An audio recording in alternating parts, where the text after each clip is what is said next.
Majelis Ulama Indonesia mengeluarkan fatwa baru, yaitu rumah yang dihuni tidak dan sembako tidak layak dikenakan pajak berulang. Sementara itu pemerintahan, dan kita simak informasinya pemirsa. Masalah sulitnya memiliki rumah terus menjadi sorotan pemerintah. Majelis Ulama Indonesia pun buka suara. Sejumlah fatwa disusun untuk memastikan terwujudnya pajak berkeadilan di Indonesia. Fatwa ini dibahas dalam Munas ke-11 Majelis Ulama Indonesia.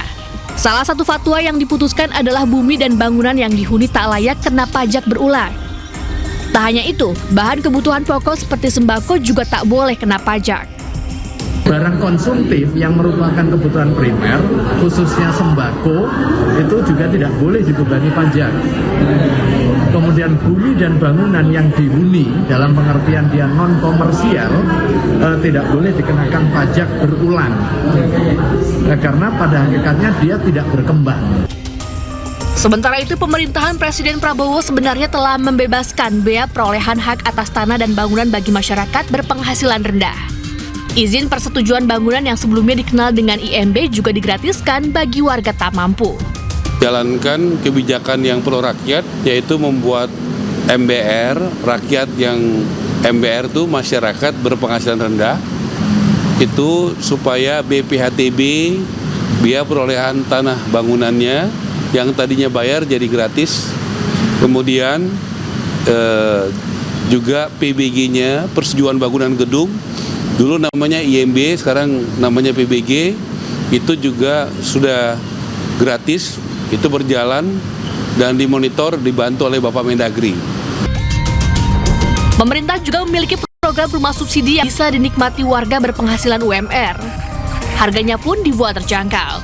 Namun MUI tetap meminta pemerintah untuk mengevaluasi aturan pajak bumi bangunan, pertambahan nilai hingga pajak penghasilan. Tim Liputan, iNews melaporkan. Pemirsa, untuk membahas informasi selengkapnya kami telah terhubung dengan Ketua MUI Bidang Fatwa, ada Profesor Asrorun Niam. Assalamualaikum warahmatullahi wabarakatuh. Selamat sore Pak Asrorun. Waalaikumsalam warahmatullahi wabarakatuh. Selamat sore, mana kabar? Alhamdulillah sehat. Pak Asrorun, ini melihat ada fatwa baru MUI bahwa untuk rumah yang dihuni tidak diharuskan dikenakan pajak berulang. Nah, ini mungkin bisa dijelaskan yang dimaksud pajak berulang ini seperti apa? Ya, terima kasih ya. Sebelum berbincang soal mana yang layak dan mana yang tidak layak untuk dikenai pungutan pajak, fatwa ini dibahas dan juga ditetapkan sebagai salah satu respon keagamaan atas fenomena mutaakhir yang terjadi di tengah masyarakat. Khususnya yang terjadi beberapa waktu yang lalu di beberapa daerah, ada kebijakan menaikkan beberapa jenis pungutan pajak. Salah satunya adalah pajak bumi dan bangunan, seperti kasus di Kabupaten Pati yang kemudian mengundang respon masyarakat yang begitu masif, di mana ada kebijakan menaikkan pajak bumi dan bangunan yang sangat tinggi sehingga memberatkan masyarakat. Nah, atas dasar itu kemudian MUI melakukan pembahasan terkait dengan bagaimana kedudukan pajak yang dikelola oleh negara sebagai bagian dari tanggung jawab warga negara untuk mewujudkan kesejahteraan masyarakat. Bagaimana pajak dikelola secara berkeadilan, diambil dari orang yang memang memiliki kelaikan untuk dipungut dan didistribusikan untuk kepentingan pengelolaan negara dan kesejahteraan masyarakat.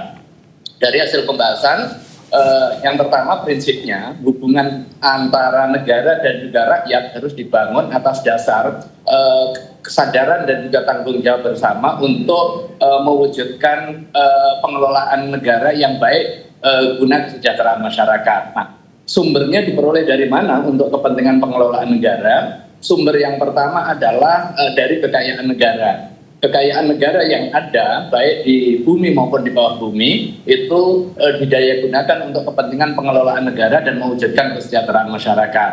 Dalam hal kekayaan negara tidak mencukupi, maka negara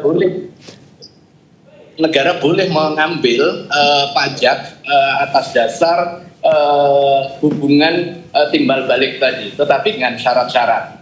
Syarat yang pertama tentu zakat dikenakan secara proporsional kepada pihak-pihak yang memiliki kelebihan rezeki. Kalau di dalam agama Islam itu diatur ada PTKP yang didasarkan kepada penghasilan minimal. Nah, kemudian yang kedua, pengelolaannya secara berkeadilan. Ada hal-hal yang secara prinsip itu dibutuhkan dan merupakan hajat hidup orang banyak, idealnya itu dibebaskan dari pajak. Seperti apa? Seperti sembako. Itu adalah kebutuhan primer masyarakat. Nah, kalau kebutuhan primer kemudian dipajakin, berarti masyarakat miskin itu juga menanggung beban pajak yang seharusnya dia memperoleh layanan, tetapi di situ dia memperoleh pembebanan.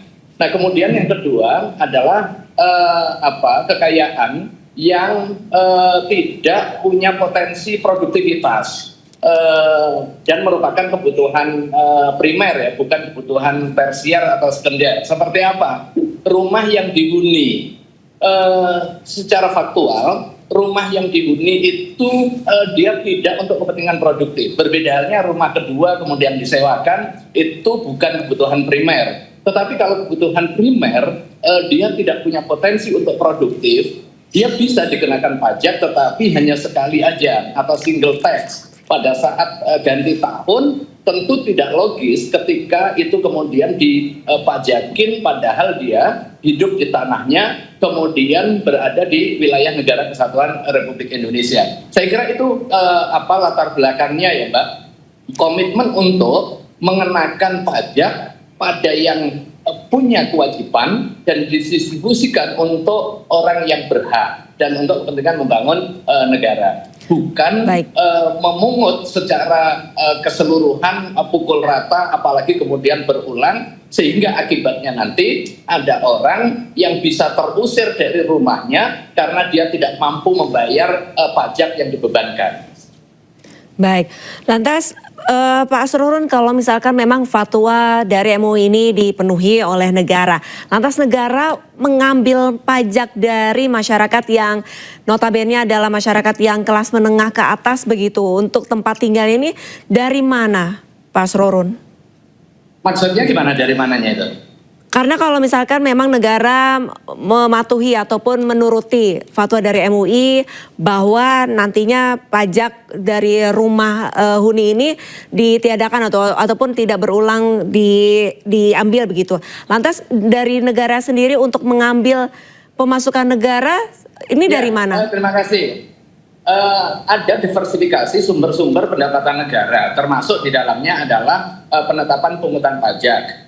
Dengan asas berkeadilan tadi. Berkeadilan itu adalah waktu syai' mahalihi, memberikan beban kepada orang yang layak diberikan beban, dan ketika orang besar maka kemudian bebannya juga besar. Saya kira ini asas proporsionalitasnya. Tetapi terhadap orang yang tidak mampu jangan sampai diberikan beban hingga kemudian dia terusir dari rumahnya, terusir dari tanah airnya karena tidak mampu membayar kewajiban pungutan pajak itu tadi.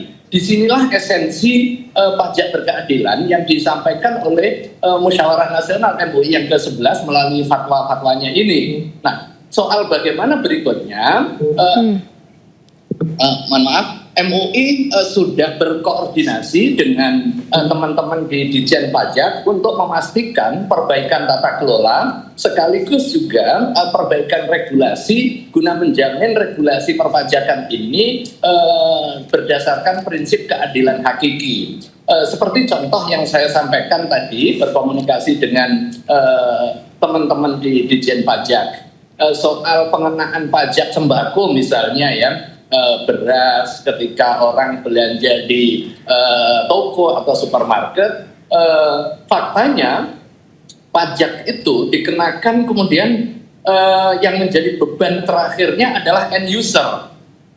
Pengusahanya terkena pajak, tetapi kemudian itu di-deliver, dibebankan kepada penjualnya. Setelah itu kemudian di pembeli terakhir itulah yang terkena beban. Nah, dalam konteks ini perlu ada perbaikan tata kelola. Jangan sampai kemudian atas nama pencarian pendapatan negara melalui pajak, akhirnya yang terkena akhir dampak dari pungutan itu adalah masyarakat yang kecil, yang tidak ada level bawahnya lagi untuk menekan pembayaran atau pungutan pajak itu. Dalam konteks inilah kita membutuhkan satu komitmen untuk perbaikan tata kelola guna menjamin keadilan.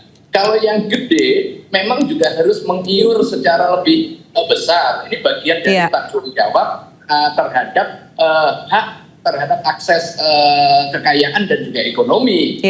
Jangan sampai kemudian yang gede dibiarkan, apa yang ngemplang kemudian diberikan permaafan, sementara yang kecil dikejar-kejar terus. Baik, terima kasih banyak Pak Asrorun Niam selaku Ketua MUI Bidang Fatwa. Tentunya kita sama-sama sepakat dan setuju bahwa rakyat kecil harus dilindungi dan perlunya ada perbaikan regulasi dari pemerintah mengenai harta kekayaan dari masyarakat ya. Jangan sampai harta kekayaan orang mampu justru mengakunya tidak mampu begitu. Terima kasih banyak Pak Asrorun. Wassalamualaikum warahmatullahi wabarakatuh. Assalamualaikum warahmatullahi wabarakatuh. Terima kasih. Ya pemirsa, di tengah ramainya dorongan agar Ketua Umum PBNU Gus Yahya mundur dari jabatannya, Pengurus Besar Nahdlatul Ulama melakukan rapat alim ulama PBNU yang digelar Minggu malam.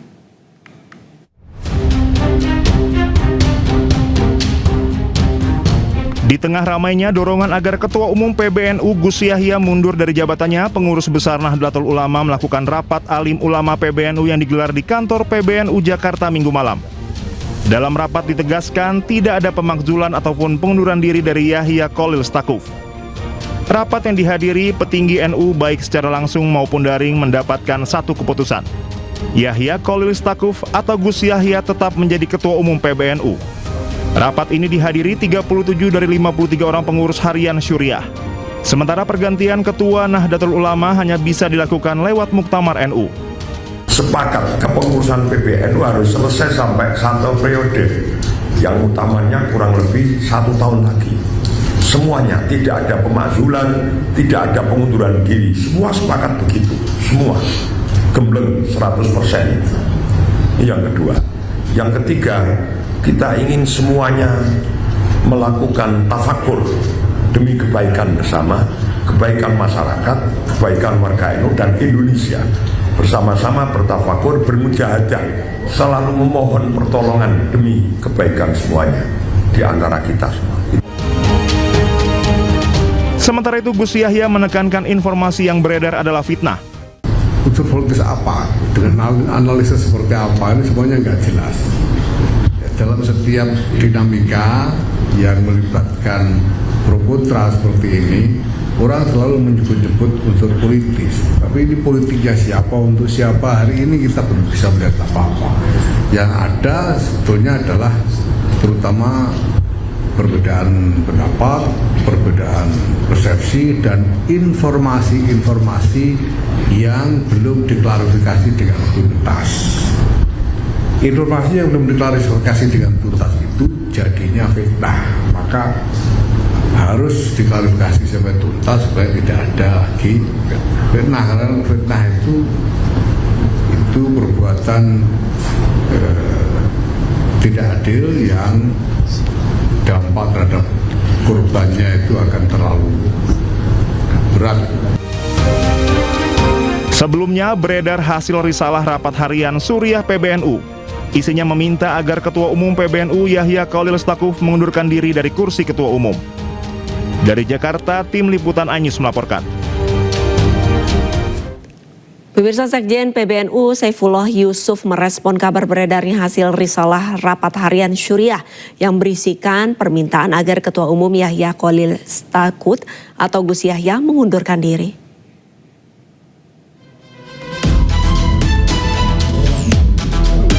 Konflik internal mendera Pengurus Besar Nahdlatul Ulama PBNU.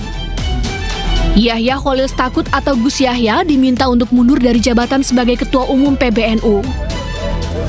Permintaan mundur berdasarkan kesimpulan hasil rapat harian Syuriah PBNU yang hasil pertemuannya beredar di media sosial. Menurut Sekjen PBNU Syaifullah Yusuf, seluruh pihak diminta menunggu informasi resmi dari Syuriah PBNU. Meski tidak menegaskan benar atau tidaknya kabar tersebut, ia meminta seluruh pengurus NU di berbagai daerah tetap tenang dan fokus pada aktivitas organisasi seperti biasa. Tapi saya ingin sampaikan aja ya bahwa itu adalah di jajaran Suriah. Kita tunggu aja informasi yang resmi, jangan berspekulasi. Saya minta semua pengurus NU di semua tingkatan untuk tetap tenang, menjalankan aktivitas konsolidasi seperti biasa. Sementara di PBNU serahkan kepada Syuriah PBNU sebagai pemimpin tertinggi di sana. Itu aja cukup. Assalamualaikum warahmatullahi wabarakatuh. Salam. Sementara itu, meski kini tengah didesak mundur oleh jajaran Syuriah PBNU, Yahya Khalil Stakuf atau Gus Yahya menegaskan tidak akan mundur dari posisi Ketua Umum Pengurus Besar Nahdlatul Ulama. Saya sama sekali tidak terbersit pikiran untuk mundur karena saya mendapatkan amanat dari muktamar ini untuk 5 tahun. Ada muktamar 34 yang lalu. Saya mendapatkan mandat 5 tahun dan akan saya jalani selama 5 tahun. Insya Allah saya sanggup. Maka saya sama sekali tidak terbersit pikiran untuk mundur. Saya tandaskan bahwa rapat harian Syuriah menurut konstitusi ADRT tidak berwenang untuk memberhentikan ketua umum. Sebelumnya, Yahya Khalil Stakuf merupakan Ketua Umum PBNU pada masa khidmat 2022-2027. Ia sebelumnya terpilih dalam muktamar ke-34 PBNU di Lampung pada akhir Desember 2021. Tim Liputan iNews melaporkan. Presiden Prabowo Subianto memanggil sejumlah Menteri Kabinet Merah Putih di kediamannya di Hambalang, Bogor, Jawa Barat. Pertemuan berlangsung Minggu siang dan membahas berbagai agenda strategis, diantaranya terkait tindak lanjut Satgas Penertiban Kawasan Hutan, penertiban kawasan pertambangan, dan pelanggaran di sektor kehutanan. Pertemuan ini dihadiri Menteri SDM, Menteri Hukum, Menteri HAM, Menteri Pertahanan, Menteri Sekretaris Negara, Sekretaris Kabinet, Jaksa Agung, Kapolri, Panglima TNI, Kepala BPKP, dan Ketua PPATK.